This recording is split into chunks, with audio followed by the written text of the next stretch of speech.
یہ امتحانات کڑے کون کون سے امتحان ہیں جن سے انسان گزرتا ہے، جس کا میں نے کہا ہے کامل مرقع ہے حضرت ابراہیم علیہ السلام کی شخصیت۔ سب سے پہلا انسان کا امتحان جو ہے اس کے عقل کا، شعور کا، اس کے فہم کا، اس کی فطرت کا، اس کی جبلت کا، وہ کیا ہے؟ اس دنیا میں آنکھیں کھولنے کے بعد اللہ تعالیٰ پر ایمان لاتا ہے یا نہیں؟ اللہ کو پہچانتا ہے کہ نہیں؟ میرا خالق کون، میرا مالک کون، میرا پیدا کرنے والا کون، کون میرا محبوب ہے، کون میرا مقصود ہے، کون میرا مطلوب ہے، کون میرا حاکم ہے، کون میرا آقا ہے، کون ہے قانون دینے والا، کون ہے ہدایت دینے والا۔ یہ پہچان لینا عقل و فطرت کا پہلا امتحان ہے جس سے انسان گزرتا ہے۔ اور ظاہر بات یہ امتحان جتنا کسی ماحول میں گمراہی، شرک، کفر کے تہ برتہ اندھیرے ہوں گے اتنا ہی امتحان سخت ہوگا۔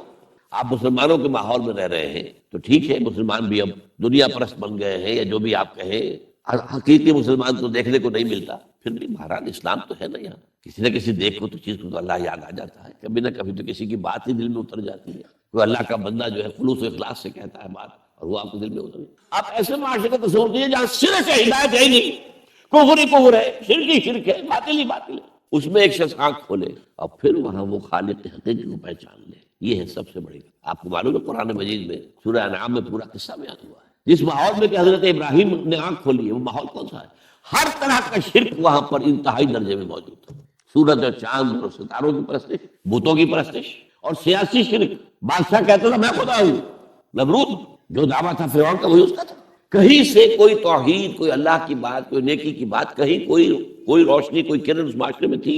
اس معاشرے میں خالص اللہ نے جو فطرت سلیمہ عطا کی تھی اور جو عقل سلیم عطا کیا تھا، اس کی روشنی میں سفر کرتے ہوئے ان تمام معبودوں کا انکار کر کے انی وجہت وجہی للذی فطر السماوات والارض حنیفا وانا من المشرکین، میں تمہارے ان معبودوں کو نہیں مانتا، میں ان کی نفی کرتا ہوں، ان سب کا باغی ہوں، یہ سب گمراہی ہے، میں نے اپنا رخ کر لیا ہے ہر طرف سے یکسو ہو کر اس ہستی کی طرف جو آسمان اور زمین کی خالق، سورج کا بنانے والا۔ میں سورج کو نہیں پوچھتا، سورج کے بنانے والے کو پوچھتا ہوں۔ میں چاند کا پجاری نہیں ہوں، چاند کے خالق کا پجاری ہوں۔ یہ ستاروں کا میں پجاری نہیں ہوں، ستاروں کے پیدا کرنے والوں کا، مالک کا میں پجاری ہوں، کائنات کا نہیں ہوں، کائنات کے خالق ہوں۔ انی وجہت وجہی للذی فطر السماوات والارض حنیفا وما انا من المشرکین۔ یہ پہلا امتحان۔ دیکھیے اپنے اوپر قیاس نہ کیجیے، آپ جو اللہ نے پیدا کی جائے مسلمانوں کے گھر میں، آپ کے ایک کان میں پیدا ہوتے ہی اذان کہہ دی گئی، دوسرے میں اقامت کہہ دی گئی، آخر کہیں نہ کہیں تو اثر اس کا ہوتا ہوگا نا، تبھی تو، ورنہ یہ بے مقصد تو کام نہیں ہے، حضور سے مسنون ہے یہ،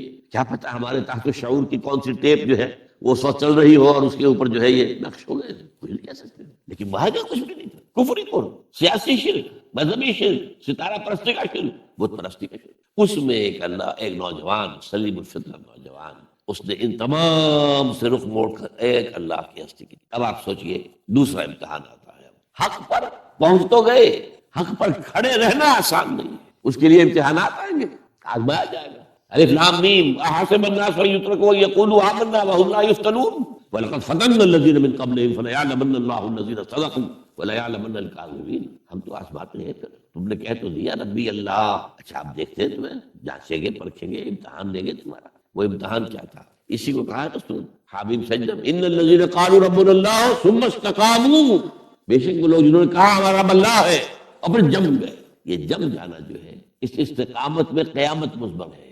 سب سے پہلے گھر میں جنگ ہوئی، باپ کہتا ہے ابراہیم کیا اراغب انت عن آلہتی یا ابراہیم، اے ابراہیم یہ کیا تم میرے آلہہ، میرے جو معبود ہیں ان سے تم نے روگردانی کر دی ہے؟ اور ابراہیم سمجھا رہے ہیں یا ابت، ابا جان انی قد جاءنی من العلم ما لم یأتک فتبعنی اہدک صراطا سویا۔ ابا جان میرے پاس وہ علم آیا ہے جو آپ کے پاس نہیں آیا، مجھے اللہ نے وحی کے ذریعے سے ہدایت کاملہ عطا کر دی، تو آپ کو میری پیروی کرنی پڑے گی۔ دیکھیے بات الٹی ہو رہی ہے، وہ باپ ہے تم بیٹے ہو، وہ کہہ سکتا ہے میں نے اپنے یہ بال دھوپ میں سفید کیے، تم کل کے بچے آج تم مجھ سے مانگ رہے ہو، مطالبہ کر رہے ہو۔ دلیل پہلے دے دی ہے، یا ابت انی قد جاءنی من العلم ما لم یأتک، وہ علم کا وہ شعبہ آپ کے پاس ہے ہی نہیں جو اللہ نے مجھے وحی کے ذریعے سے دے دیا، یاد آپ کو میری پیروی کرنی ہوگی۔ یا ابت لا تعبد الشیطان، ابا جان دیکھیں شیطان کی پیروی نہ کیجیے، انہ کان للرحمن عصیا، وہ تو رحمان کا بڑا گنہگار تھا، سرکش تھا، باغی تھا۔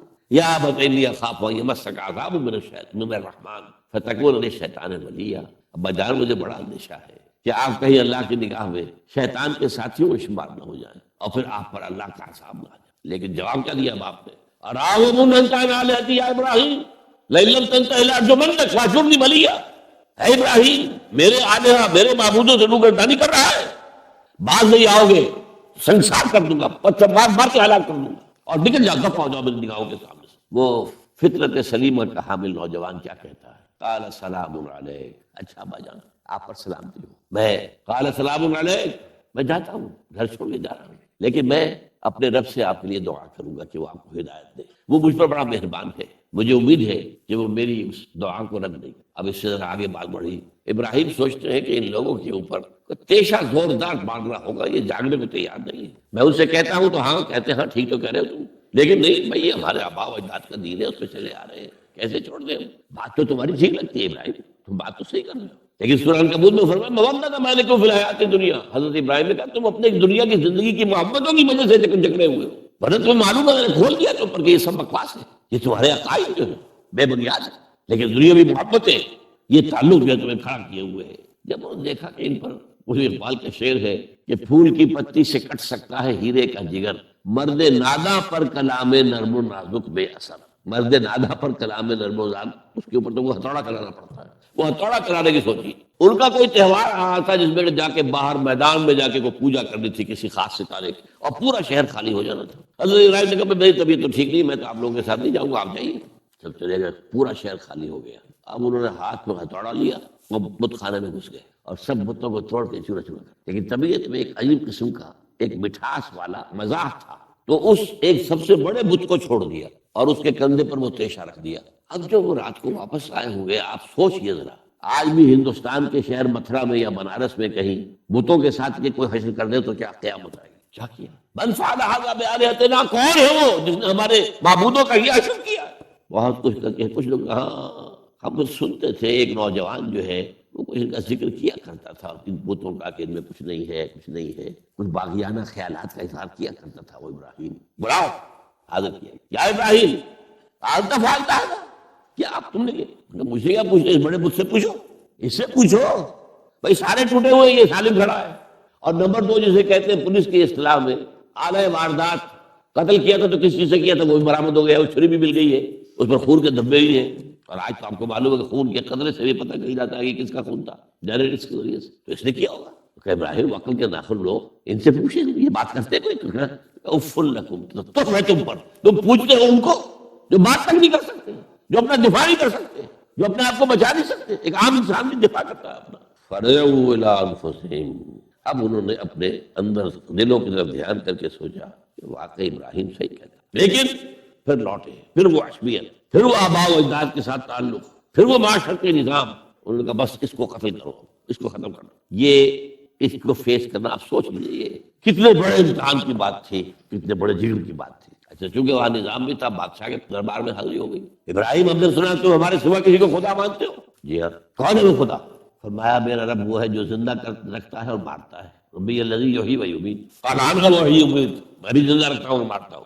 فوراً جو ہے حکم دیا، جیل خانے سے 2 قیدیوں کو بلایا، ایک کی گردن اسی وقت مار دی، دیکھو میں نے مروا دیا کہ نہیں، پہلے میرے پاس ہتھیار، اور ایک کا جاؤ اسے چھوڑ دی، تو میں خدا ہوا کہ نہیں؟ حضرت ابراہیم نے سمجھ لیا کہ اب یہ جس قسم کی کج بحثی میں آ گیا ہے، یہاں بھی کوئی ہتھوڑا چلانا پڑے گا۔ فرمایا فإن اللہ یاتی بالشمس من المشرق فأت بہا من المغرب، میرا رب وہ ہے جو مشرق سے نکالتا ہے سورج کو، تم خدا ہو تو ذرا مغرب سے نکال کے دکھاؤ۔ فبہت الذی کفر، تو وہ جو کافر تھا مبہوت ہو کر اب کیا آئے بائیں شائیں، فبہت الذی کفر۔ لیکن میں یہاں پہ جو زور دے رہا ہوں، آپ اس ہمت، اس قوت ارادی کا اندازہ کیجیے کہ جو ایک بڑے زبردست بادشاہ کے سامنے کھڑے ہو کر یہ بات کر رہا ہے، اور ڈٹ کر کرا رہا، آنکھوں میں آنکھیں ڈال کر کر رہا ہے۔ ان الذین قالوا ربنا اللہ ثم استقاموا تتنزل علیہم الملائکۃ الا تخافوا ولا تحزنوا وابشروا بالجنۃ التی کنتم توعدون۔ یہ کیفیت تو پہلا امتحان تو ہے ان مادی غلافوں میں لپٹے ہوئے ہونے کے باوجود حق کو پہچان لینا، اس مادی کائنات میں گم نہ ہو جانا، اس سے ماورا، اس سے بلند تر ہو کر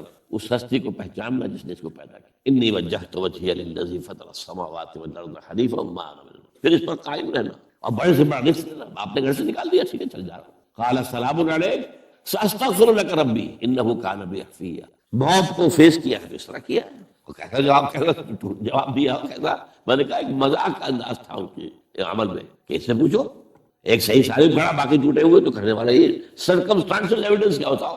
آج بھی آپ کے یہاں مقدمات کے اندر ایک سرکمسٹانشل ایویڈنس بھی تو ہوتا ہے، حالات، کرائم کی کیا گواہی ہے؟ تو وہ سالم ہے، باقی سب ٹوٹے ہوئے. دوسرے یہ کہ آلہ جو ہے اس کے پاس سے برآمد ہو رہا ہے، اس کے کندھے پر رکھا ہوا. اور پھر یہ کہ بادشاہ کے دربار میں جا کر جس طرح اس نے انکار کیا ہے خدائی کا، ان کا ٹھیک ہے، اس کو تو اب زندہ آگ میں ڈالو اور یہ گر جائے، ختم کر دو بس.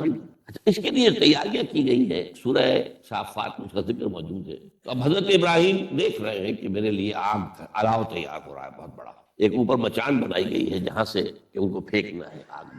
سب ہو رہا ہے. وہ سب یہ کس لیے کر رہے تھے؟ یہ نوجوان پہ ہوش ٹھکانے آ جائیں گے جب آگ دیکھے گا سامنے. ابھی تو کوئی آیا نہیں نا امتحان اس پر. اسی لیے قرآن میں آیا ہے کہ ہم نے ان کو ناکام کر دیا جنہوں نے کہ یہ آزمائش ڈالی تھی. حضرت ابراہیم کود گئے. اقبال کہتا ہے بے خطر کود پڑا آتش نمرود میں عشق، عقل ہے محو تماشائے لبے بام ابھی. دیکھیے یہ دو عقلیں ہیں، یہ سمجھ لیجیے. ایک عقل وہ ہے جو پہچان لے، ایک عقل وہ ہے جو آگے چلنے سے روکے. دیکھو دماغ ٹھیک نہیں، تمہارا کام کیا کر رہے ہو؟ اپنی جان سے کھیل رہے ہو، جان سے چلے جاؤ گے. تو عقل جو ہے ایک معنی میں وہ حقیقت کو پہچاننے میں مددگار ہے، اگرچہ منزل تک نہیں پہنچا سکتی. گزر جا عقل سے آگے کہ یہ نور چراغ راہ ہے، منزل نہیں ہے.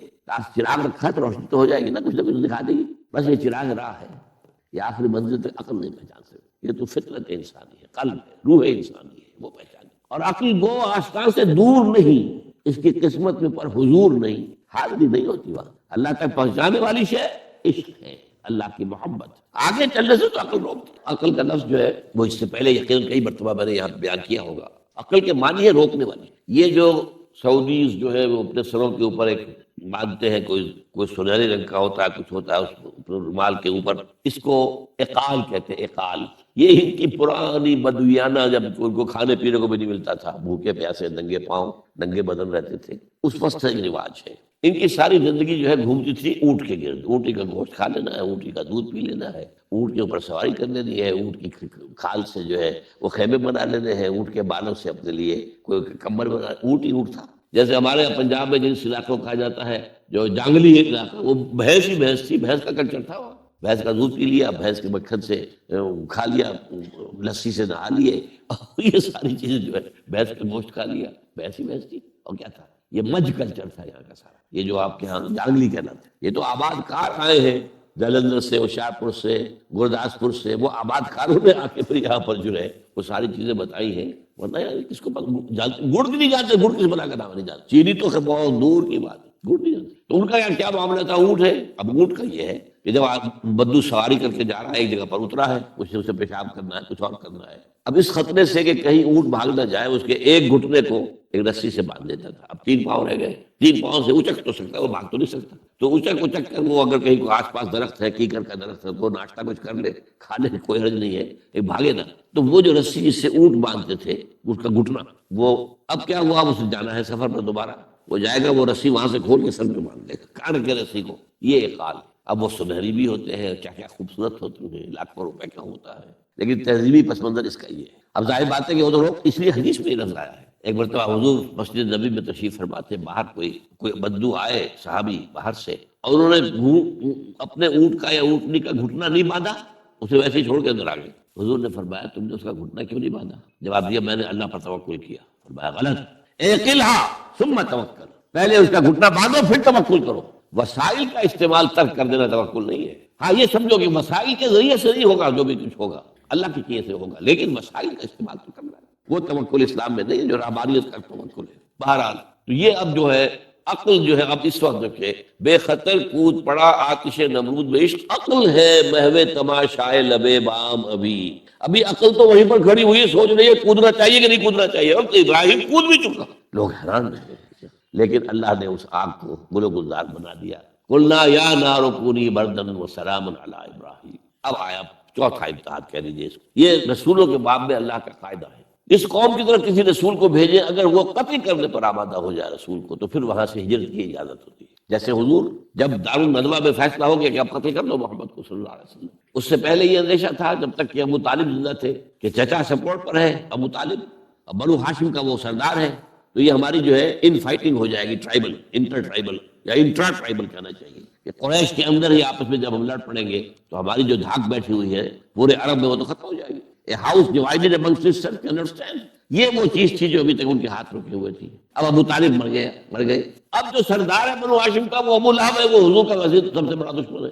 لہذا فیصلہ ہو گیا. تب آپ گئے ہیں طائف. اور وہاں سے بھی ناکام آئے ہیں۔ اس کے بعد یہ ہے کہ باقی سب صحابہ کو آپ نے اجازت دے دی چلے جاؤ مدینے، لیکن ابھی آپ منتظر رہے جب تک کہ ایکسپریس پرمیشن نہ آئے، رسول اپنی جگہ چھوڑ نہیں سکتے۔ بہرحال یہ ایک علیحدہ معاملہ ہے، اس میں تھوڑی سی خطا ہو گئی تھی حضرت یونس علیہ السلام کے ساتھ کہ وہ اپنے قوم کے اس رویے سے دل برداشتہ ہو کر غصے کے اندر بھرے ہوئے، یہ ماننے والے نہیں، ناہنجار لوگ چھوڑ کر چلے گئے، اگرچہ اللہ کی اجازت ابھی نہیں آئی۔ یہی وجہ ہے اللہ نے انہیں سزا دی، مچھلی کے پیٹ میں رہے، وہاں وہ استغفار کرتے رہے، لا الہ الا انت سبحانک انی کنت من الظالمین۔ پھر اس ہیل مچھلی نے اگل دیا ان کو اور ساحل کے اوپر رہے، اس کا پورا ذکر ہے قرآن مجید میں 12۔ تو یہ اب معاملہ آ گیا وطن کو چھوڑنے کا، لہذا ہجرت کی۔ اب ان قال انی ذاہب الی ربی سیہدین، ٹھیک ہے تم لوگوں کا حال یہ ہے، میں نے تمہیں ہر طرح سمجھایا، نرم بھی سمجھایا، گرم بھی سمجھایا، تمہارے اوپر ہتھوڑے بھی برسائے اور پھول بھی برسائے، تم کسی طرح ماننے والے نہیں ہو، اب تم میری جان کے دشمن بن گئے ہو تو ٹھیک ہے پھر میں جاتا ہوں۔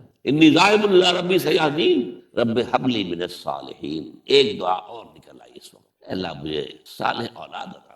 80 برس سے تجاوز ہو چکی عمر، اولاد نہیں تھی، آپ کے اپنے خاندان سے تھی جو اہلیہ تھی سارہ رضی اللہ تعالیٰ عنہ، بانجھ نہیں ہوئی، اولاد نہیں ہوئی، اللہ کی مرضی۔ بہرحال حضرت ابراہیم کے ساتھ ہجرت کرنے والوں میں حضرت سارہ بھی تھی آپ کی اہلیہ، حضرت لوط بھی تھے آپ کے بھتیجے، اور حضرت لوط کی اہلیہ بھی تھی۔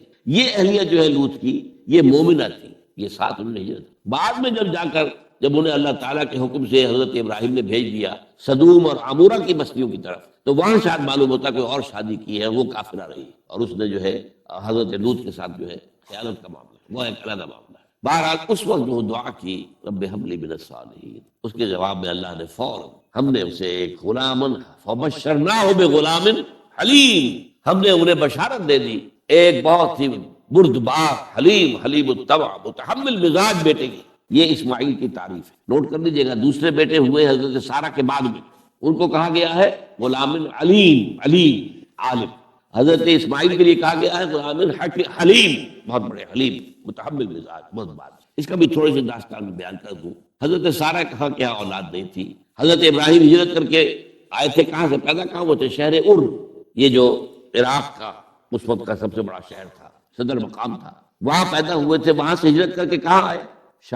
شام میں علاقہ، خاص طور پر فلسطین کا جو ہے کنعان، یہاں آ کر آپ نے ڈیرہ اپنا جما لیا۔ اور اس کے قریب میں ہی 2 بستیاں تھیں جہاں پر کہ وہ سوڈمی والا معاملہ جو ہے آپ کو معلوم ہے، بدترین جو ہے گندگی تھی ان کے اندر، جہاں حضرت لوط علیہ السلام کو بھیجا۔ پھر انہوں نے ایک سفر کیا مصر کا، اس کی وجہ بھی سمجھ لیجئے، مصر میں اس وقت جو خاندان حکمران تھا وہ عرب تھا، اصلا وہ مصری نہیں تھے، وہ فرائضہ نہیں تھے، وہ مصر کے تھے، عرب سے آ کر لوگوں نے قبضہ کیا۔ تو حضرت ابراہیم وہاں گئے، وہاں ان کی بڑی پذیرائی ہوئی۔ ایک حادثہ سا بھی ہوا کہ یہ اندیشہ تھا کہ کہیں حضرت سارہ بہت خوبصورت تھی تو کوئی بادشاہ جو ہے، بادشاہوں کے اپنے انداز ہوتے ہیں، تو کوئی جو ہے کوئی غلط حرکت نہ کرے، تو کہا کہ سارہ سے کہا کہ میں جب یہ مجھ سے پوچھے گا یہ کون ہے تو میں کہہ دوں گا میری بہن ہے، نہیں میں کہوں گا بیوی تو پھر تو وہ کہے گا ٹھیک ہے پھر یہ اب میں لیتا ہوں بہن ہے۔ بہرحال اس میں جو بھی ہوا، اللہ تعالیٰ نے حضرت سارہ کی عزت بھی بچائی۔ وہ معجزہ دیکھا حضرت ابراہیم کی طرف سے جو اللہ نے پیش کیا، جیسے حضرت سارہ کو مصر کے بادشاہ کی اس غلط نیت سے بچائے رکھا۔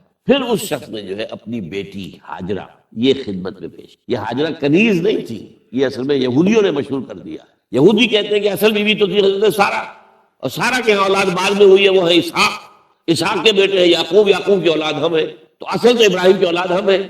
ہاجرہ جو ہے تو کنیز تھی، لونڈی تھی، لہذا اس کی وہ عزت نہیں، اسماعیل کی وہ عزت نہیں، اسماعیل کا وہ مقام نہیں۔ یہ یہودیوں کا قول ہے، لیکن وہ اصل میں کنیز نہیں تھی، وہ بیٹی تھی، شہزادی تھی، بلکہ تاریخ نے اپنے آپ کو پھر دہرایا ہے کئی ہزار سال بعد۔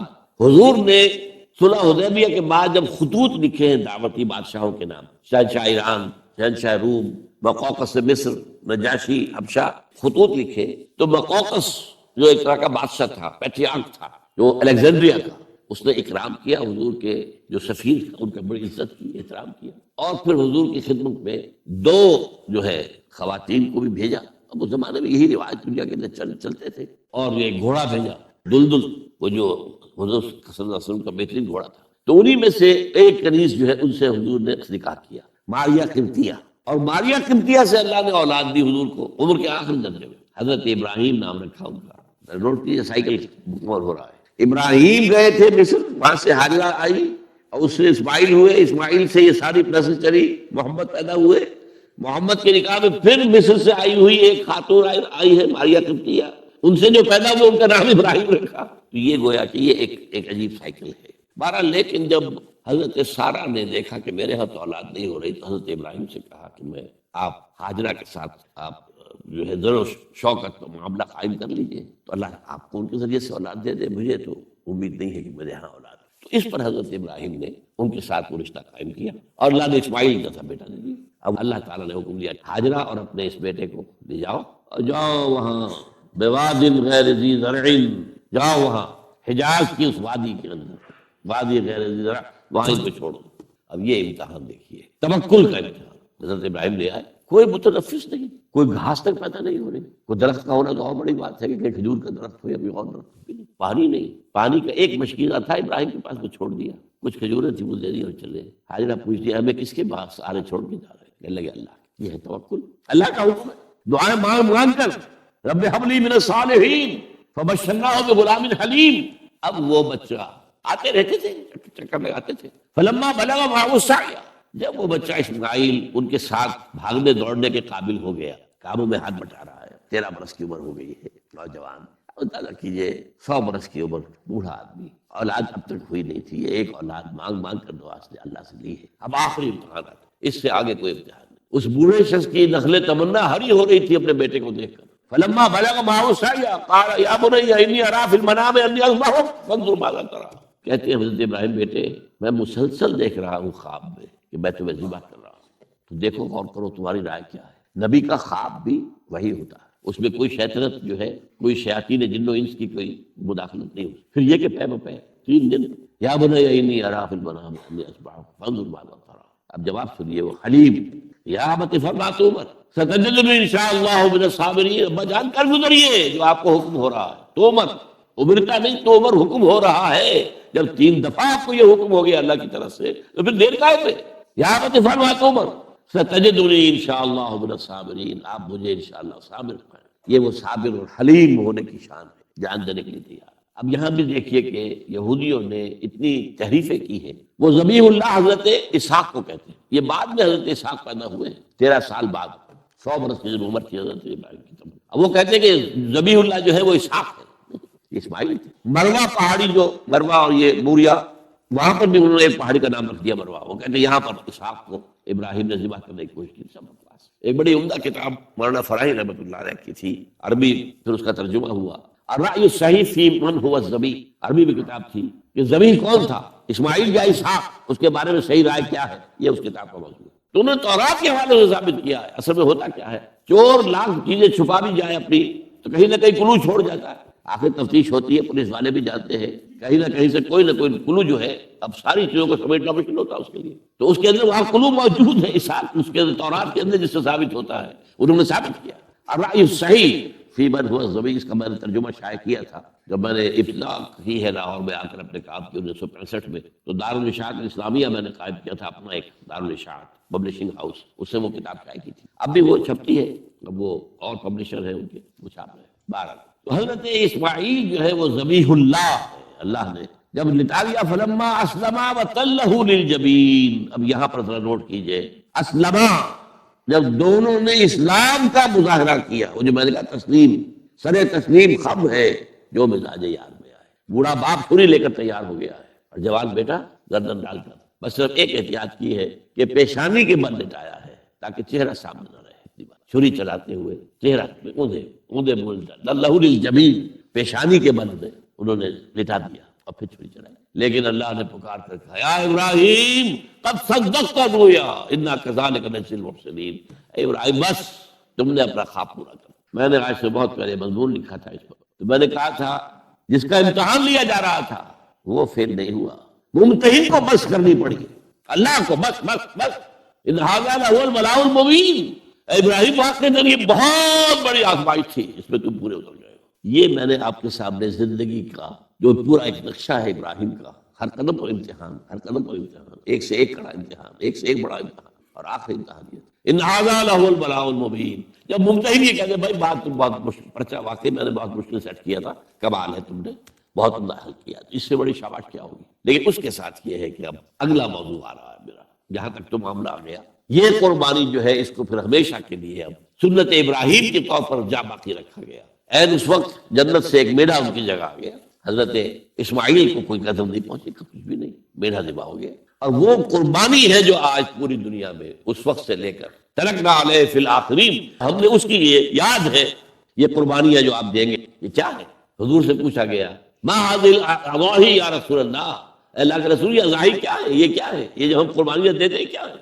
قال سنت ابیکم ابراہیم، یہ تمہارے باپ ابراہیم کی سنت، اس کو زندہ رکھا ہے اللہ نے، ان کے اس امتحان کی کامیابی کو، اس کا جشن منایا جا رہا ہے ہر سال، لاکھوں کا کروڑوں جانور جو ہے اللہ کے نام پر ذبح ہو رہے ہیں، یہ وہ اسماعیل کی قربانی کا جو ہے یہ جشن ہے جو منایا جا رہا ہے۔ البتہ یہاں میں ایک بات کہہ دوں، علامہ اقبال نے شعر میں شاعرانہ ہوتا نا تصور ہے، اس میں ایک بات کہی ہے جو میرے خیال میں مناسب نہیں ہے، شعر تو بہت اچھا ہے، غریب و سادہ و عجیب، غریب و سادہ و رنگی ہے داستان حرم، نہایت اس کی حسین ابتدا ہے اسماعیل۔ یہ بہت سے لوگوں کو بہت شعر پسند آتا ہے، خصوصاً شیعہ بھائیوں کو تو بہت ہی پسند آئے کہ وہ جو قربانی اسماعیل کی ہو رہی تھی اور نہیں ہوئی تھی، وہ قربانی ہے جو حسین کی ہوئی ہے کربلا کے اندر۔ تو غریب و سادہ و رنگی ہے داستان حرم، نہایت اس کی حسین ابتدا ہے اسماعیل۔ میں کہتا ہوں اس میں تو کوئی چیز جوڑ کھانے والی ہے ہی نہیں۔ اسماعیل کو ذبح کرنے والے کون تھے؟ رسول، امام الناس، خلیل اللہ، ابو الانبیاء، اور حسین کو ذبح کرنے والے کوفی، یزیدی، زیادی۔ نمبر 2، اسماعیل تو ذبح نہیں ہوئے، حسین تو ذبح ہو گئے، کیا مناسبت ہے؟ نمبر 3، حضرت اسماعیل نے تو خود ہی گردن ڈال دی تھی، حضرت حسین تو لڑتے ہوئے ماشاءاللہ بہادری کے ساتھ لڑتے ہوئے جان دیے، انہوں نے ایسے تو نہیں گردن ڈال دی تھی، تو کوئی مناسبت نہیں ہے، تو کوئی نہ کوئی تو مناسبت ہونی چاہیے نا۔ تو اس کی میں نے ترمیم کی ہے، اور علامہ اقبال سے جب اگر اللہ نے آخرت میں ملاقات کرائی تو بتاؤں گا، وہ بھی شاید مان لیں گے میری بات۔ یہ غریب و سادہ اور رنگی ہے داستان حرم، نہایت اس کی ہے عثمان، ابتدا حابیل۔ یہ حابیل اور قابیل دو بھائیوں کا معاملہ ہوا تھا، دونوں نے قربانی پیش کی، قابیل کی اللہ نے قبول نہیں کی، حابیل کی کر لی۔ اب اس سے بھرا ہوا قابیل نے کہا میں تمہیں مار دوں گا، ہلاک کر دوں گا۔ انہوں نے کہا بھائی جان اب یہ تو اللہ کا کام ہے، کس کی قربانی اس نے قبول کی کس کی نہیں کی، اللہ تو قبول کرتا ہے متقیوں سے۔ باقی اگر آپ اپنا ہاتھ اٹھائیں گے مجھے قتل کرنے کے لیے، میں اپنا ہاتھ نہیں اٹھاؤں گا۔ میں تو یہ چاہوں گا کہ آپ اپنے گناہ کا بوجھ بھی لے جائیں، میرے گناہ کا بوجھ بھی آپ لے جائیں۔ مجھے قتل کریں گے مظلوم حالت میں تو میرے سارے گناہ بھی آپ کے کھاتے میں پڑ جائیں گے، تو میں تو کامیابی اسی کو سمجھتا ہوں۔ یہ تو آدم کے 2 بیٹوں کا معاملہ ہو رہا ہے نا، یہی تو معاملہ ہوا حضرت عثمان کے ساتھ۔ لاکھوں مربع میل کی حکومت تھی ان کی، لاکھوں فوجی موجود تھے، یہ جو تھے گنتی کے چند لوگ آ گئے تھے، شریف عبداللہ ابن سبا کے پیروکار، وہ تو اجازت اگر دیتے تھے، شام سے مصر سے فوج تیار کھڑی ہے اور اجازت مانگ رہی ہے کہ آپ اجازت دیجیے ہم آئے قلعہ کعبہ، نہیں اجازت نہیں دیتے۔ نہیں، اتنی بڑی بات ہے یہ کہ حضرت عثمان کہتے ہیں کہ میں کسی کلمہ گو کا کہ خون سے اپنا ہاتھ رنگنا نہیں چاہتا۔ یہ کچھ بھی ہے، کلمہ گو تو ہے، اپنی جان بچانے کے لیے کلمہ گو کی جان رکھ لے لوں، جب یہ مجھے مار دیں گے پھر تم ان سے قصاص لینا، یہ پھر تمہارا کام ہوگا، میرا مجھ سے کوئی تعلق نہیں۔ تو وہ ہے کہ جو اصل میں جن کو پھر شہید کیا گیا، اور قابیل نے حابیل کو شہید کیا، تو یہ تو مناسبت ہوئی نا۔ تو جس طریقے سے اس نے کہہ دیا تھا حابیل نے کہ بھائی جان میں تو ہاتھ نہیں اٹھاؤں گا، آپ جو مرضی کیجیے، اسی طرح حضرت عثمان نے کہا میں ہاتھ نہیں اٹھاؤں گا، میں کلمہ گو کا کسی کا خون اپنے گردن پر لے لینا چاہتا، ہاں یہ جب مجھے قتل کر دیں گے پھر تم قصاص لے لینا، یہ اللہ بات ہے۔ تو میں نے اس شعر کو یوں کیا ہے، اب غریب و سادہ و رنگی ہے داستان حرم، پہلا مصرع تو یوں کا تو ہے، نہایت اس کی ہے عثمان، ابتدا حابیل۔ حضرت اسماعیل تو ہوئے ہی نہیں نا، نہ شہید ہوئے نہ ذبح ہوئے، وہ تو ہوئے ہی نہیں، واقع نہیں، وہ تو ایک امتحان تھا جو اللہ نے لیا اور چھری نے کاٹا ہی نہیں۔ اچھا اب آئیے اس بات کی طرف، اب حضرت ابراہیم کو اللہ تعالیٰ نے ایک نیا پروجیکٹ دے دیا، ٹاسک، اسائنمنٹ، وہ یہ کہ یہ جو بیت اللہ ہے اس کی تعمیر اصلاً کی تھی حضرت آدم نے علیہ السلام۔ چنانچہ سورہ آل عمران میں فرمایا گیا ان اول بیت وضع للناس الذی بمکہ مبارکا وہدی للعالمین، پہلا گھر جو بنایا گیا لوگوں کے لیے وہ ہے کہ جو مکے میں ہے۔ لوگوں کے لیے کیا مانی؟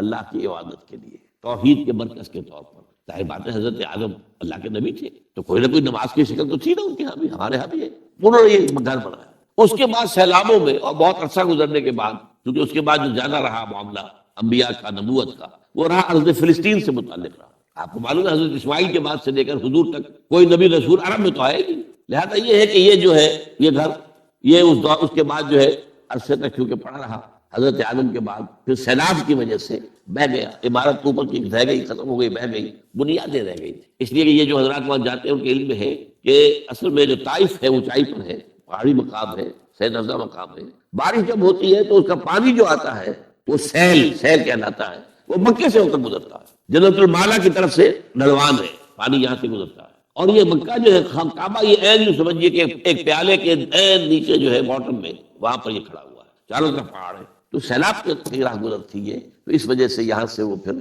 حضرت آدم کا بنایا ہوا گھر جو ہے وہ ختم ہو گیا۔ اب اس کے بعد وَإِذْ بَوَّأْنَا لِإِبْرَاهِيمَ مَكَانَ الْبَيْتِ، جبکہ ہم نے ابراہیم کے لیے نشاندہی کر دی اس گھر کی جگہ کہ لو ابراہیم یہ جہاں تمہارے ہم نے اولاد کو یہاں آباد کروایا تھا، ربنا انی اسکنت من ذریتی بواد غیر ذی زرع عند بیتک المحرم، اب اس گھر کی تعمیر کرو۔ چنانچہ یہ سورہ حج کے 2 رکوعوں کے اندر معاملہ آتا ہے، وَإِذْ بَوَّأْنَا لِإِبْرَاهِيمَ مَكَانَ الْبَيْتِ أَلَّا تُشْرِكْ بِي شَيْئًا وَطَهِّرْ بَيْتِيَ لِلطَّائِفِينَ وَالْقَائِمِينَ وَالرُّكَّعِ السُّجُودِ، اب یہ گھر تعمیر کرو ہمارا بیت اللہ، اور اس گھر کے اندر صفائی ستھرائی رکھو، پاک رکھو اس کو، شرک کی آلودگی سے بھی پاک، اور ویسے بھی کوڑا کرکٹ نہ ہو، ڈیر نہ ہو، تاکہ اگر کوئی میرے بندے یہاں آئے رکوع و سجود کے لیے تو ایسا نہ ہو کہ کوڑا پڑا ہوا ہو، بدبو آ رہی ہو، کوئی اور پڑی ہوئی ہو، جب یہاں کھڑے ہو یا اعتکاف کریں عاکفین، کیونکہ اس میں سورہ بقرہ میں جو ہے 2 کا ذکر ہے، وَعِدْنَا إِلَىٰ إِبْرَاهِيمَ وَإِسْمَاعِيلَ أَن طَهِّرَا بَيْتِيَ لِلطَّائِفِينَ وَالْعَاكِفِينَ وَالرُّكَّعِ السُّجُودِ، باپ بیٹے دونوں کو حکم دیا جا رہا ہے، یہاں سورہ حج میں 1 کا ذکر ہے، وَإِذْ بَوَّأْنَا لِإِبْرَاهِيمَ مَكَانَ الْبَيْتِ أَلَّا تُشْرِكْ بِي شَيْئًا وَطَهِّرْ بَيْتِيَ لِلطَّائِفِينَ وَالْقَائِمِينَ وَالرُّكَّعِ السُّجُودِ وَأَذِّنْ فِي النَّاسِ بِالْحَجِّ، اور ذرا اذان دو، پکارو لوگوں کو، آؤ حج کے لیے۔ کہاں تک وہ اذان کی آواز گئی ہوگی، کہاں تک بات پہنچی ہوگی، اللہ کا حکم ہے، اذان دیے، اذن فی الناس بالحج یاتوک رجالا وعلی کل ضامر یاتین من کل فج عمیق لیشهدوا منافع لهم، پکارو لوگوں کو حج کے لیے، وہ آئیں، تمہارے پاس پیدل چل کر بھی آئیں گے اور اونٹنیوں کے اوپر بھی آئیں گے، اتنی دور سے آئیں گے کہ اونٹنیاں کمزور ہو جائیں گی، دبلی ہو جائیں گی چل کر، وہ آئیں گے تاکہ وہ دیکھیں اللہ تعالیٰ نے کیا کیا روحانی برکات کس جگہ رکھی ہوئی ہے، لیشهدوا منافع لهم وَيَذْكُرُوا اسْمَ اللَّهِ فِي أَيَّامٍ مَّعْلُومَاتٍ عَلَىٰ مَا رَزَقَهُم مِّن بَهِيمَةِ الْأَنْعَامِ، اور یہاں پر آ کر وہ ہمارے حضور میں قربانی پیش کریں، ہمارے وہ حیوان جو ہم نے بنائے ہیں، ان کو پیش کریں، ان کا خون بہائیں، نحر کریں ان کا، اور پھر فَكُلُوا مِنْهَا وَأَطْعِمُوا الْبَائِسَ الْفَقِيرَ، پھر اس قربانی میں سے خود بھی کھاؤ اور جو فقیر ہے مساکین ہے ان کو بھی دو اور بانٹو۔ یہ ہے وہاں سے جو حج چلا ہے، اور وہ چل رہا ہے، اللہ کا شکر، حج میں وقفہ نہیں آیا۔ ایک زمانہ تھا بدامنی کا، تھوڑا سا زمانے میں آ کر فاطمیوں نے حملہ کیا ہے اور یہاں سے حجر اسود بھی نکال کر لے گئے ہیں، اور تھوڑے عرصے کے لیے انہوں نے اپنی خلافت بھی قائم کی ہے مصر کے اندر، لیکن یہ کہ عام طور پر یہ کہ سلسلہ چلا آ رہا، اللہ کا فضل و کرم سے 30 لاکھ آدمی حج کر رہا ہے۔ جاتو کا رجالن، اب رجالن تو کوئی بھی نہیں آتا ہوگا، اب تو کاروں میں آتے ہیں، بسوں میں آتے ہیں، بڑے بڑے ٹرکوں میں آتے ہیں، بڑے اور ہوائی جہازوں سے آتے ہیں، لیکن یہ کہ ریاتو کا رجالن وعلی کل ضامر یاتین من کل فج عمیق لیشهدوا منافع لهم، یہاں آ کر منفعت نفع کی چیزیں۔ میرا خیال تھا مالکوم ایکس جو ہے ایک بہت بڑے لیڈر گزرے ہیں امریکہ میں، جو بلیکس ہیں، افرو امریکنز جو کہلاتے ہیں، وہ جب اسلام لے آیا تھا وہ بہت زبردست لیڈر تھا، بہت بڑا لیڈر تھا۔ اس نے یوں سمجھیے ایک طرح سے وہاں کے جو کالے تھے، جو غلامی کے اوپر کالے بیٹھے ہوئے تھے، ان کے اندر جو ہے ایک جذبہ پیدا کیا ہے، وہ اٹھے ہیں، کھڑے ہوئے، مقابلے کے اندر تیار ہوئے، مالکوم ایکس۔ اس نے جو پھر اپنے مشاہدات لکھے حج کے، کہ میں نہیں سمجھتا کہ پوری دنیا میں کہیں اور یہ منظر، یہ مساوات، 2 چادریں بس جسم کے اوپر، ان میں بادشاہ بھی ہے تو وہ 2 چادروں پر ڈالے ہوئے جسم پر۔ آخر عرب کے بادشاہ بھی کرتے نہیں کرتے حج، احرام تو وہی ہوگا، اور پھر جو بھی ایک مرکز کی گرد جو صفیں بنتی ہے۔ میرا تو اپنا تاثر جو تھا، حالانکہ معلوم تھا کہ مسلمانوں کی تمام جتنے بھی فرقے ہیں ان کا جو ہے قبلہ تو وہی ہے، لیکن ایک ہوتا ہے علم میں کسی شے کا ہونا، ایک دیکھنا۔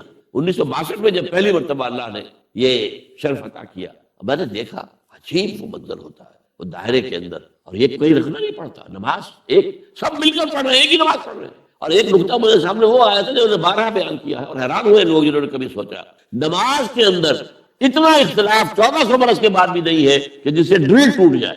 یہ رکوع سجود سب کا ساتھ ہو رہا ہے۔ فرض کیجئے کسی فرقے کے نزدیک یہ ہوتا کہ ہر رکعت میں رکوع ایک ہے تو سجدہ بھی ایک ہے، یہ سجدے 2 کیسے کر لیے تم نے؟ اب یہ کہ وہ تو ایک سجدہ کر کے کھڑا ہو جاتا، اور جس کے نزدیک 2 سجدے وہ بھی دوسرا سجدہ کرتا، ٹوٹ گئی، ریٹ تو ختم ہو جاتی ہے۔ اگر کسی کے نزدیک یہ ہوتا کہ جیسے سجدے 2 ہے رکوع بھی 2 ہے، تو وہی بات ہو جاتی کہ کچھ لوگ تو رکوع کرنے کے بعد دوسرا رکوع کرتے ہیں، کچھ لوگ جو ہے وہ سجدے میں یہ نادا گر گئے سجدے میں، جب وقت قیام آیا وہ یہ سمجھیں گے۔ عجیب بات ہے، پوری دنیا اور 1400 برس سے زائد عرصہ گزر گیا، اور اس نماز نہ تو نماز کے اندر کوئی فرق آیا ہے اتنا کہ مل کے نہ پڑھ سکے۔ شیعہ، سنی، حنفی، شافعی، مالکی، جعفری، زیدی، ظاہری، عباضی، کم سے کم یہ 8 جو ہے فقہ ہے دنیا میں اس وقت، 4 اہل سنت کی ہے، 4 ان کے باہر کی ہے۔ جعفری شیعہ عام جو ہے اثنا عشری، زیدی ایک اور شیعہ کی شاخ ہے زیدیہ، ایک عباضیہ ہیں، یہ جو ہے ہوتے تھے جو جن کے کفر کے اوپر جو ہے امت کا اجماع ہو گیا تھا، خارجی، اور خارجیوں میں سے کچھ لوگ باقی بچے ہوئے جو نرم ہیں، ان کے اتنے سخت معاملات نہیں تو پہلے ہوتے تھے، وہ عباضی کہلاتے ہیں۔ سلطنت عمان جو ہے وہ عباضی سلطنت ہے۔ پھر ایک ابن حزم ظاہری ہوئے ہیں جو کہ اسپین میں ہوئے، بہت بڑے فقیہ، بہت بڑے عالم۔ تو 8 فرقے ہیں، لیکن نماز کے اندر کوئی فرق واقع نہیں ہوتا، ڈرل نہیں ٹوٹتی، پریڈ میں خلل نہیں ہوتا۔ اور پھر یہ کہ وہاں جو دیکھتے ہیں سب کو کھڑے ہوئے، ایک کالے گورے اور زرد روح جتنے بھی ہے، ساؤتھ ایسٹ ایشیا اور چائنا سے لوگ آ رہے ہوتے ہیں، ان کی رنگتیں اور ہیں، یورپ کی اور ہیں، سرخ و سفید ہیں، سیاہ ہے، سیاہ فام ہے، انتہائی سیاہ بھی ہے، کوئی بیچ کے شیڈز بھی ہے، سب کی سب پوری نوع انسانی جگہ ایک مرکز کے گرد جمع۔ کوئی اور انسان کو کوئی روحانی اور استفادہ نہ بھی ملے، تبھی یہ مشاہدہ جو ہے یہ خود اس قدر جو ہے انسان کے اندر ایک جذبہ پیدا کرنے والی شے ہے، اور اسلام کی عظمت، اس کا جو سکہ بیٹھتا دل کے اوپر دیکھنے والے کے لیے، سوچنے والے کے لیے، وہ اسی کے اندر موجود ہے۔ بہرحال وَإِذْ بَوَّأْنَا لِإِبْرَاهِيمَ مَكَانَ الْبَيْتِ أَلَّا تُشْرِكْ بِي شَيْئًا وَطَهِّرْ بَيْتِيَ لِلطَّائِفِينَ وَالْقَائِمِينَ وَالرُّكَّعِ السُّجُودِ وَأَذِّنْ فِي النَّاسِ بِالْحَجِّ يَأْتُوكَ رِجَالًا وَعَلَىٰ كُلِّ ضَامِرٍ يَأْتِينَ مِنْ كُلِّ فَجٍّ عَمِيقٍ لِيَشْهَدُوا مَنَافِعَ لَهُمْ وَلِيَذْكُرُوا اسْمَ اللَّهِ عَلَيْهِ عَلَىٰ مَا رَزَقَهُمْ فِي أَيَّامٍ مَّعْلُومَاتٍ عَلَىٰ مَا رَزَقَهُمْ مِن بَهِيمَةِ الْأَنْعَامِ۔ تو یہ حج کا نظام ہے جس کو کہ پھر اس کی فرضیت کا حکم وہ ہے جو سورہ آل عمران میں آیا ہے، ان اول بیت وضع للناس الذی ببکہ، اس کی میں نے وضاحت کر دی آپ کے سامنے۔ وہ کیا ہے؟ ہدی و مبارکا للناس، ہدی للناس، اور مبارک ہے لوگوں کے لیے، برکتوں والا ہے۔ فیہ آیات بینات مقام ابراہیم، اس میں بڑی روشن نشانیاں ہیں، مقام ابراہیم موجود ہے، جس پتھر پر کھڑے ہو کر حضرت ابراہیم تعمیر کرتے رہے۔ آپ کو معلوم ہے جیسے اونچی عمارت بنانے کے لیے، دیوار بنانے کے لیے آپ کو لگانے پڑتے ہیں نا وہ اسکیفولڈنگ، وہاں کون سی اسکیفولڈنگ تھی؟ اتنا اونچا پتھر، کہتے ہیں کہ وہ پتھر جس پر کھڑے ہو کر حضرت ابراہیم، وہ خود ہی اونچا ہوتا جاتا تھا، اور اس کے اوپر پاؤں کے نشان موجود ہیں حضرت ابراہیم علیہ السلام۔ اب یہ چیزیں پھر صفا و مروہ، جہاں پر کہ وہ حاجرہ، وہ اللہ کی بندی، بچے کو جب وہ تڑپتے ہوئے دیکھ رہی تھی کہ پینے کے لیے پانی نہیں چاہتا، اور اس کے ذات دور کی بات ہے، پانی نہیں ہے، پیاسا تڑپ رہا، دوڑ کیوں چڑھتی تھی صفا پہاڑی کے اوپر۔ اب تو وہ پہاڑیوں کے نشان رہ گئے نا صرف، باقی درمیان میں سے سارا کا جو ہے وہ مر گیا، بازار بن گیا، بہترین جو ہے وہاں پر اب جو ہے خوبصورت قسم کے ٹائلوں والے فرش لگے ہوئے ہیں۔ اب صفا کے اوپر ایک اور منزل اوپر بنا دی گئی ہے، لیکن اس کیا پہاڑیاں تھی، کوئی درخت بھی نہیں، کوئی گھاس بھی نہیں۔ دوڑ کے ادھر گئی، دیکھا ادھر کوئی انسان کوئی نظر آ جائے، اس کو میں آواز دوں وہ پانی لے کے آئے میرے بچے کے لیے، نہیں ہے۔ دوڑی آئی، پھر نیچے آ کر پھر دوسری پہاڑی پر چڑھ گئی، مروہ کے اوپر، وہاں پر جا کے دھیان رکھو، 7 چکر اس اللہ کی بندی نے لگائے۔ یہ ان کی یاد بنائی جا رہی ہے، ان الصفا والمروہ من شعائر اللہ فمن حج البیت او اعتمر فلا جناح علیہ ان یطوف بہما ومن تطوع خیرا فإن اللہ شاکر علیم۔ یہ وہ یاد ہے حضرت ابراہیم کی پوری زندگی کا معاملہ۔ یہ جو شیطانوں کو پتھر مارے جا رہے ہیں، جب حضرت اسماعیل کو لے کر نکلے ہیں حضرت ابراہیم ذبح کرنے کے لیے، تو شیطان نے 3 جگہ پر آ کر انہیں روکا، کیا کر رہے ہو، کہاں جا رہے ہو، غلط کام کر رہے ہو، انہوں نے کنکر ماری، اس سے دفع ہو جاؤ۔ وہاں پر وہ جو 3 نشان ہیں، وہ جو نبی جمرات ہو، یہ سب کیا ہے؟ حضرت ابراہیم ایک وہ کامل زندگی، امتحان والی زندگی جو میں نے آپ کے سامنے رکھا ہے، یہ اس کے مختلف ادوار، اس کے مختلف مواقع، اس کے جو ٹرننگ پوائنٹس ہیں، ان کو اللہ تعالیٰ نے اس میں محفوظ کر دیا قیامت تک کے لیے۔ تو فرمایا ان اول بیت وضع للناس الذی ببکۃ مبارکا وہدی للعالمین فیہ آیات بینات مقام ابراہیم ومن دخلہ کان آمنا۔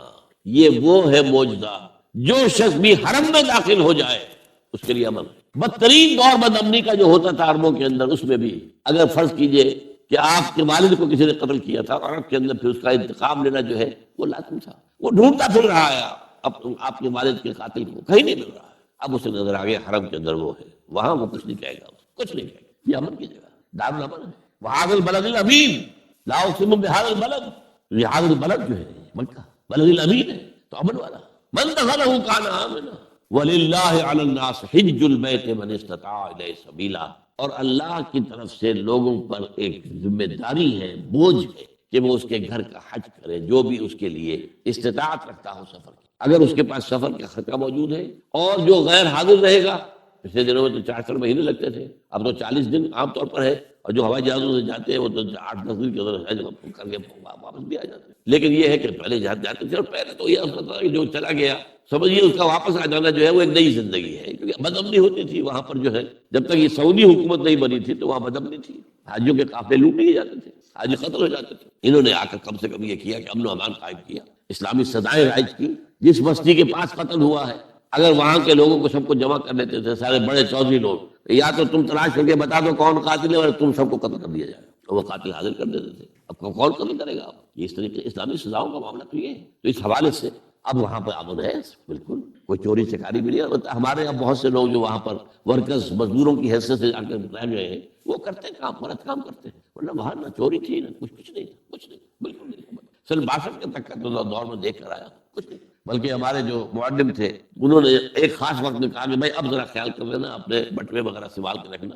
اب یمنی آ گئے، فیہ حرامی، وہ اس میں چور کو حرامی کہتے ہیں، یعنی حرام خور. تو فیہ عقیل افطاف ان کا نام تھا، فیہ حرامی، ان کے یمنیوں کے اندر چور ہیں. تو ذرا اب خیال رکھنا اپنی جیبوں کا. اس سے پہلے جب تک وہ اب یمنی نہیں آیا کوئی چور. یہ جو حج ہے، اب اس کے بارے میں چند منٹ رہ گئے، اس کی خاص بات آپ نوٹ کیجئے. دیکھیے اسلام کے 5 ارکان ہیں جو ہم نے پڑھے حدیث کے دوران.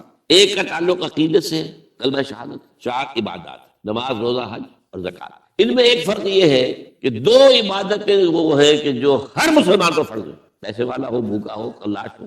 نماز تو پڑھنی ہے، روزہ تو رکھنا ہی رکھنا ہے. البتہ 2 وہ ہے جو صاحب ثروت لوگ، اگر آپ صاحب نصاب ہیں تو زکوٰۃ دیں گے، ورنہ تو نہیں. اور یہ کہ حج بھی آپ کریں گے اگر آپ کے اندر استطاعت ہے کہ آپ اپنی غیر حاضری کے وقت کے لیے بھی اپنے گھر والوں کے پاس چھوڑ کر جائیں ان کے لیے، نان نفل کے لیے، تب وہ فرض ہوگا، ورنہ فرض نہیں. اچھا، ایک اعتبار سے کیا ہے کہ نماز اور زکوٰۃ کا تو بے پناہ ذکر ہے، بار بار ہے، بار بار ہے، بار بار ہے، بار بار ہے. حج کا صرف 3 مقامات پر ذکر ہے. 2 رکوع ہے سورہ حج کے، 2 رکوع ہے سورہ بقرہ کے، اور 3-4 آیتیں جو ہے جو ابھی میں نے آپ کو پڑھ کر سنائی ہے یہ سورہ آل عمران. اور جو صوم ہے اس کا تو پورا کا پورا ذکر 1 رکوع میں، وہ پچھلے دنوں ہم تفصیل کے ساتھ اس کا مطالعہ کر چکے ہیں، 6 آیات اور سارا اس کے اندر معاملہ آ گیا. ان 2 کے ساتھ 2 عیدیں جوڑ دی گئی. ان دونوں کی جو ایک طرح سے حیثیت کچھ نماز اور زکوٰۃ کے مقابلے میں کچھ کم پڑتی نظر آئی، تو ہماری 2 عیدیں، عید الفطر رمضان کے ساتھ اور عید الاضحیٰ حج کے ساتھ. اور اس میں خاص بات نوٹ کیجئے، حج وہ عبادت ہے جو ایک مقام پر ہوتا ہے، ساری دنیا میں تو نہیں ہو سکتا. وہاں تو ساری دنیا سے لوگ چل کر آئیں گے تو حج کریں گے، آنا پڑے گا. لیشہدوا منافع لہم، آئے پیدل آئے، اونٹیوں پر آئے، جہازوں پر آئے، جیسے بھی آئے یہاں آئے. اس کے اندر یہ کیا ہے کہ اس کا ایک جو رکن تھا قربانی، اسے وسعت دے دی گئی پوری دنیا میں. حج وہاں، قربانی ہم یہاں کر رہے ہیں. حج تو یہاں نہیں ہو سکتا. یہ قربانی کے ذریعے سے اس کی ایک برکت کو، اس کی ایک شان کو، اس کی ایک کیفیت کو جو ہے اس کو گویا کہ یونیورسلائز کر دیا گیا پوری دنیا میں، جہاں بھی مسلمان ہیں قربانی دے. سنت ابیکم ابراہیم، تمہارے باپ ابراہیم کا طریقہ ہے، اس نے اپنے بیٹے کو قربانی کرنے کے لیے تیار ہو گیا تھا. تم یاد کرو. اب یہاں میں اس لیے ذکر کر رہا ہوں اس کا کہ اس وقت اگرچہ یہ بات ہوئی ہے کہ جس قدر زور پہلے تھا قربانی پر اسلام کے اندر، اسلامی نظام میں، اسلام میں آ کر اتنا نہیں رہا ہے. اس لیے کہ یہودیوں کے ہاں تو قربانی تھی ہی صرف قربانی، لہذا وہ قربان گاہ کہلاتا تھا. جو ان کا جو ہے خیمہ ہوتا تھا عبادت کا، قربان گاہ. اور جو یروشلم میں جو ان کا جو مسجد تھی، جو ہیکل سلیمانی، وہ بھی قربان گاہ، قربان دیتے تھے. سب سے بڑی عبادت یہی تھی. نماز کا معاملہ اتنا اہم نہیں تھا جتنا کہ امت مسلمہ میں آگے ہوا ہے. ہمارے ہاں کیا ہوا ہے کہ حج کا جو ہے معاملہ، حج کے موقع پر قربانی، اس میں خاص نقطہ میں آپ کو یہ بتا دیتا ہوں کہ ہمارے یہاں منکرین حدیث ایک ایسا طبقہ رہا ہے جو قربانی کے خلاف، یہ ضیاع ہوتا ہے، گوشت ضائع ہوتا ہے، فلاں ہوتا ہے، پیسے ضائع ہوتے ہیں، اس سے غریب کو کسی کو دے دو پیسے. قربانی کی جگہ قربانی ہی ہوگی، کوئی اور شے نہیں ہو سکتا. اور ضائع کہاں ہوتا ہے؟ یہاں کہیں ضائع ہوتا ہے گوشت؟ ایک بوٹی تک ضائع نہیں ہوتی، اس کی کھالیں ضائع نہیں ہوتی، اس کے روزے ضائع نہیں ہوتے. اب تو کوئی چیز آپ چھوڑتے ہی نہیں کہ جو اس کی سوا الگ کر دیتے ہیں. اب اس کا خون بھی جو ہے وہ جمع کر کے جو ہے وہ مرغیوں کی جو خوراک ہے اس میں شامل کیا جاتا ہے. کوئی شے ضائع نہیں ہوتی. ہاں وہاں ضیاع ہوتا تھا، لیکن ایک دور تک بات کیا تھی کہ اس جگہ کے رہنے والوں کے پاس ذریعہ معاش کی اور تھا ہی نہیں. کوئی بھیڑیں بکریاں پال لی تو ان کو اچھی قیمت مل جاتی تھی قربانی کے لیے جب حاجی آتے تھے. یہ ان کا معاش کا ایک سپورٹ ہوئے. چلے آ رہے ہیں بکرے حبشہ سے آتے تھے، جیسے ہمارے یہاں ڈیرہ غازی خان سے آ رہے ہیں، کہیں اور سے آ رہے ہیں، یہ قربانی کے جانور آتے تھے. پھر یہ کہ وہاں کے لوگ جو ہے وہ اس قربانی کے گوشت کو سکھا کر پورا سال کھاتے تھے. ان کے پاس تھا کیا؟ یہ للے تو نہیں تھے جو آج ہیں. یہ تیل کی دولت ہے جس کی وجہ سے جو ان کے یہاں عظیم انقلاب آ گیا ہے وہ آپ کو معلوم ہے. لیکن یہ تو 100 سال کے اندر کی بات ہے. اس سے پہلے کیا تھا؟ یہاں کچھ بھی نہیں تھا. حاجی ہی جا کے صدقہ خیرات بھی کرتے تھے وہاں پر. حاجی ہی جو ہے وہ قربانی بکرا خرید رہے ہیں تو وہاں کے لوگوں کو نفع ہو رہا ہے. پھر وہ گوشت کتنا کھا جائے گا حاجی؟ ظاہر بات ہے وہی کھاتے تھے. وہ کھڑے رہتے تھے. میں نے سن 62 کے اندر دیکھا ہے کہ کھڑے رہتے تھے بدو لوگ آ کر، اور جو بھی جانور دیکھا اس کو فوراً جو ہے وہ لے گئے. وہ تو زیادہ ہم لوگ جو کرتے تھے وہ جلدی سے اس کی وہ کھال اتروائی اور کلیجی نکال کے لا کے جو ہے وہ اس کو بھون کر کھا لیا آپ نے کیمپ کے اندر. اور اس وقت تک یہ تھا کہ مینا کے اندر کیمپ بھی ایسے ہوتے تھے، کھلے کھلے جگہ، بڑے جو ہے جو گوشت پک رہے ہیں کھا رہے ہیں. اب تو وہاں جگہ تو ہے ہی نہیں سرے سے، نہ معلوم کتنی چوڑا کرتے جا رہے ہیں، کئی پہاڑ کاٹ دیے تاکہ یہ مینا کی وادی چوڑی ہو جائے اور چوڑی ہو جائے اور چوڑی ہو جائے. لیکن وہ تو ظاہر بات ہے کہ ابھی بڑھتا جا رہا تعداد کا معاملہ. لیکن یہ کہ یہ بالکل بکواس تھی کہ کوئی ضائع ہوتا، ضائع کہاں ہوتا، ضائع وہاں ہوتا تھا. اس لیے اس کو وہ کہتا تھا غلام احمد پرویزی کہ وہاں جائز ہے. بھائی وہاں تو تم جو جس کو جائز کہہ رہے ہو تو ضائع ہونے کا تو معاملہ تھا تو وہاں کا.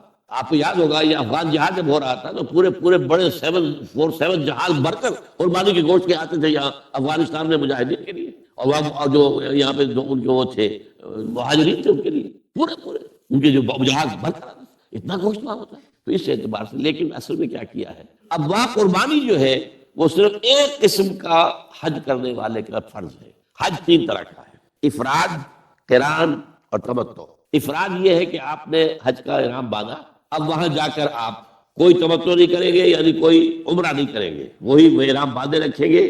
8 دن حج تک جائیں گے، اس کے بعد مکے جائیں گے، وہاں سے منا اور عرفات آ کر پھر واپس آ کر جو ہے یہ افراد کہلاتا ہے. اس کے اوپر قربانی فرض نہیں ہے. قران یہ کہلاتا ہے کہ آپ گئے، آپ نے عمرہ کر لیا لیکن احرام نہیں کھولا، وہی احرام چلتا رہا یہاں تک کہ آپ پھر 8 دن حج کو وہاں سے نکلے اور پھر سارے مناسک ادا کر کے پھر آ کر آپ نے کھولا. اس پہ بھی قربانی فرض نہیں ہے. ہاں جنہوں نے تمتع کیا، تمتع اسے کہتے ہیں کہ ایک ہی سفر میں آپ دونوں مزے لوٹ رہے ہیں. پچھلے زمانے میں کیا تھا، حج کے لیے علیحدہ سفر، عمرے کے لیے علیحدہ سفر. وہاں یہ نہیں تھا، یہ تو حضور صلی اللہ علیہ وسلم نے بھی آسانی پیدا کی. اس لیے کہ ایک دور میں تو حج جو ہے بس عرب کے لوگ ہی آتے ہوں گے، نہ صرف اور کہاں سے کوئی آتا ہوگا. لیکن حضور صلی اللہ علیہ وسلم کے تو معلوم تھا کہ امت کہاں سے کہاں پہنچے گی. انڈونیشیا کے آخری جزیرے سے چل کر لوگ آئیں گے اور امریکہ کے مغربی ساحل سے بھی چل کر آئیں گے.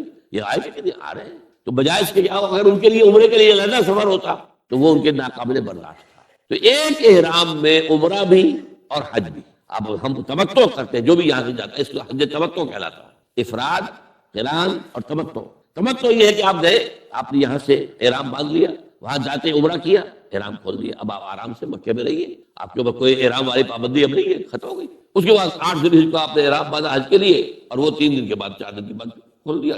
تو یہ جو آسانی پیدا کی گئی اور ایک سفر میں آپ کو حج اور عمرہ دونوں کی اجازت دے دی گئی، اس کے شکرانے کے طور پر قربانی وہاں ہوتی ہے. ورنہ جو افراد کرے حج مفرد یا مقرن قران والا حج، اس پر قربانی فرض نہیں ہے. البتہ پوری دنیا میں جہاں مسلمان ہیں صاحب استطاعت پر یہ لازم ہے، واجب ہے. یہ شاعر اللہ میں سے وَالْبُدْنَ جَعَلْنَاهَا لَكُم مِّن شَعَائِرِ اللَّهِ لَكُمْ فِيهَا خَيْرٌ فاذكروا اسم الله عليها صواف فإذا وجبت جنوبها فكلوا منها وأطعموا القانع والمعتر. یہ جو قربانی کے اونٹ ہے، وہاں تو قربانی کے اونٹ ہوتے تھے حضور کے زمانے میں. یہ تو اللہ کے شاعر میں سے ہے. کعبہ اللہ کا شاعرہ ہے، ان الصفا والمروہ من شعائر اللہ. تو اسی طرح قربانی کا جانور بھی شعائر اللہ میں سے ہے. اللہ کے نام پر ان کے گلوں میں پٹکا باندھ دیا جاتا تھا. یہ جو ہے یہ اللہ کا نہیں ہے، بیت اللہ کا ہدیہ ہے، وہاں جا رہے ہیں. تو یہ بھی اللہ تعالیٰ کے شاعر میں سے ہے. تو یہ عید الاضحیٰ جو ہے، ایک بات تو یہ بڑی پیاری ہے، اس کی طرف توجہ دلا رہا ہوں کہ اس دین کا ذرا دیکھیے مزاج. 2 سالانہ عیدیں ہیں، یہ ہوتا کیا اس میں، کوئی کھیل ہوتے ہیں، کوئی ڈرامے ہوتے ہیں، کیا ہوتا ہے، کچھ نہیں. 2 رکعت نماز، جاتے آتے تکبیرات، کبر ہو تکبیرہ وَلِتُكَبِّرُوا اللَّهَ عَلَىٰ مَا هَدَاكُمْ. یہ یہاں بھی آیا ہے، سورہ بقرہ میں بھی آیا. تو یہ سارا معاملہ جو ہے 2 رکعت نماز، آپ نے اجلے کپڑے پہنے، نہائے دھوئے گئے، نماز پڑھی، 2 رکعت خطبہ سن رہا ہے. یہ عید ہے. کوئی یہاں پر کوئی جو ہے وہ ہنگامہ نہیں، کوئی جشن نہیں، کوئی گانے بجانے نہیں، کچھ بھی نہیں. یہ سادگی، اللہ کی تکبیر، اللہ کا حمد. بعد 2 رکعتیں بھی ہیں تو 6 اضافی تکبیرات کے ساتھ ہیں. 2 رکعتوں میں جو تکبیرات ہوتی ہیں آپ کی، تو عام طور پر تو ایک ہی تکبیر ہے نا. یا پھر اہل حدیث حضرات جو ہے وہ تکبیریں، اہل حدیث کے 12 تکبیرات ہیں اضافی عیدین کے لیے. بہرحال یہ عید الاضحیٰ جو ہے یہ ہمارے اندر اس روح قربانی کو باقی رکھنے کے لیے. ہوا کیا ہے اس 1400 سال میں بدقسمتی سے، ایک طرف تو شکر ادا کیجئے کہ کم سے کم دین کا ڈھانچہ برقرار ہے. حج ہو رہا ہے، 30 لاکھ آدمی حج کر رہے ہیں، عمرہ ہو رہا ہے، لاکھوں آدمی عمرہ کر رہے ہیں. یہاں ہمارے یہاں 25,000 کا شہر اعتکاف آباد ہو جاتا ہے. چلیے اسلام کا ڈھانچہ تو کچھ نہ کچھ ہے نا، وہ نہیں ہے. نماز و روزہ، قربانی و حج، یہ سب باقی ہے، تو باقی نہیں ہے. عقل و دل و نگاہ کا مرشد اولی ہے عشق. عشق نہ ہو تو شرع و دین متقدر تصورات. یہ روح جو ہے اللہ کی محبت، اللہ کے ساتھ وفاداری، اللہ کے لیے ہر شے قربان کرنے کو تیار ہونا. ان صلاتی و نسکی و محیای و مماتی للہ رب العالمین. جب تک یہ روح نہیں ہوگی، اسی لیے فرمایا سورہ حج میں لن ینال اللہ لحومها ولا دماؤها. ولکن ینالہ التقوی منکم۔ دیکھو تم اونٹ اگر ذبح کرتے ہو یا بکرا یا کوئی اور چیز، بیل، گائے، اللہ تک ان کا نہ گوشت پہنچتا ہے نہ خون، نہیں ینال اللہ لحومھا ولا دماؤھا ولکن ینالہ التقوی منکم۔ ہاں اگر تقوی تمہارے اندر ہے وہ اللہ تک پہنچ جاتا ہے، وہ روح تقوی وہ ہے نہیں۔ ایسا بھی ہوگا کوئی بہت بڑے سیٹ ہوں گے، وہ کوئی 50,000 کا میڈا خرید کر اور پھر اس نے جو ہے وہ اس کو مہندی لگا رکھی ہے اور رنگ لگا رکھے ہیں اور ریشمی چادریں ڈالی ہوئی ہیں اور لے کر پھر رہے دکھا رہے ہیں کہ اس شان کی قربانی ہم دیں گے، یہ تو سب دکھاوا ہے۔ اگر وہ اس میں وہ روح نہیں ہے تو کچھ نہیں ہے، دینے کی اس کی کوئی قدر و قیمت نہیں۔ تو اللہ تعالی ہمیں ان عبادات کے اندر اصل روح جو ہے وہ پیدا کرنے کی توفیق عطا فرمائے، اور اللہ تعالیٰ جن کو بھی حج کی توفیق دے ان کو بھی جو حج مبرور ہو، اس لیے کہ کہا گیا ہے یہ کہ چند افعال ایسے ہیں کہ جن سے گزشتہ زندگی کے سارے گناہ معاف ہو جاتے ہیں۔ ایک کیا ہے؟ ایک شخص کفر سے اسلام میں آئے، اب ظاہر بات ہے اسلام لانے سے پہلے کی اس کی زندگی جو ہے کفر کی، شرک کی جو بھی تھی معاف ہو گئی، بات صاف ہو گئی۔ نمبر 2 حج مبرور، وہ حج جو اللہ کے یہاں قبول ہو جائے، لیکن وہ حج کون سا ہوگا؟ حلال کی کمائی سے کیا جائے، اس میں ساری شرائط منحوظ رکھی گئی، فلا رفث ولا فسوق ولا جدال فی الحج، نہ لڑائی جھگڑا ہو نہ کوئی اور ہو، آپس میں جھگڑتے ہیں۔ ٹیکسی کی ہے 5 آدمیوں نے، اب آپ کو معلوم ہے کہ پچھلی سیٹ پر 3 میں جو درمیان میں بیٹھا ہوا ہے وہ تو ایسے جیسے کہ اونٹ کے کوہان پر بیٹھا ہوا ہے، تو وہ لڑتے ہیں کہ اب مجھے باری دو۔